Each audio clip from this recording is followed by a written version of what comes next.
So I just finished watching episode 6 of The Last of Us Season 2, and I gotta say, it was surprisingly good.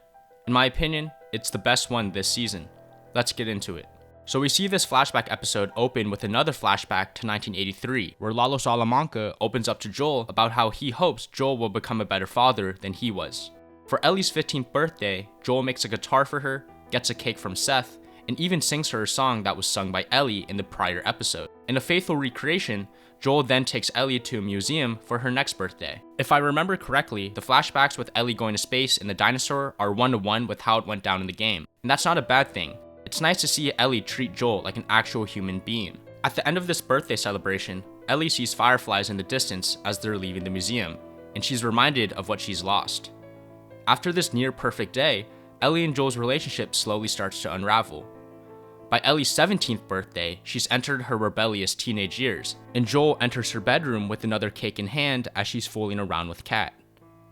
Although they're able to resolve this issue by having Ellie move into the garage, her familiar teenage angst emerges 2 years later. For Ellie's 19th birthday, Joel gives her the chance to join him for their first patrol. While they're out, they're called to action when Jackson radios in to inform them that another patrol group has encountered infected. When they arrive at the scene, they discover that Eugene has been bitten. Eugene pleads for Joel to let him return to Jackson so that he could say goodbye to his wife, only for Joel to shoot him on a nearby cliff instead. Although there isn't much she could do for Eugene in this moment, Ellie tries her best to convince Joel to satisfy Eugene's dying wish. But Joel lies and manipulates her, sending her off to get their horses to buy himself enough time to kill Eugene. Instead of standing by as Joel lies to Gail and Tommy back in Jackson, Ellie interjects and explains what really happened to Eugene, sacrificing the more convenient story that could have spared Gail some pain in favor of the cold, harsh truth.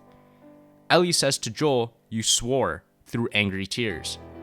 Although it seems that she's referring to Eugene, it's clear enough that Ellie is really speaking about what went down in Salt Lake City. I think having Joel lie to Gail about Eugene's death in front of Ellie was a cool way to demonstrate that Ellie knows that Joel lied about the fireflies.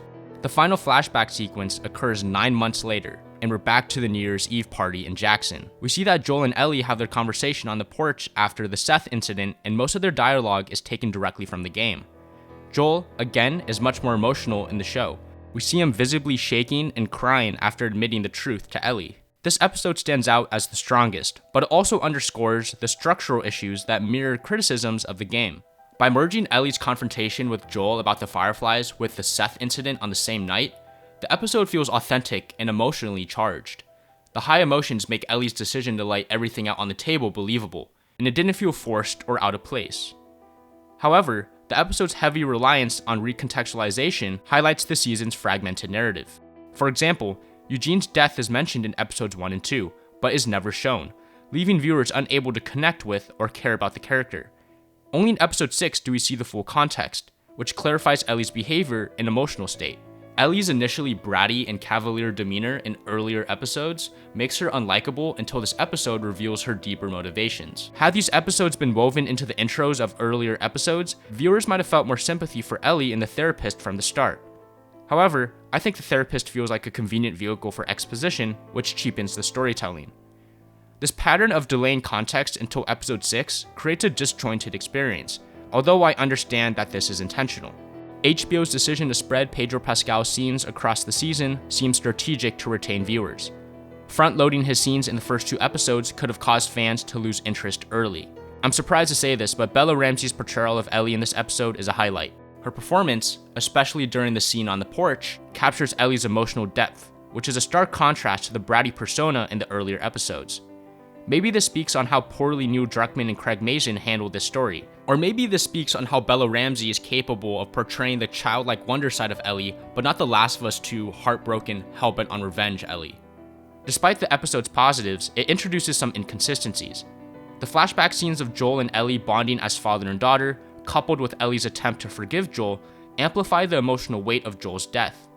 Yet Ellie's journey to hunt Abby shows little of this grief, undermining the impact established here.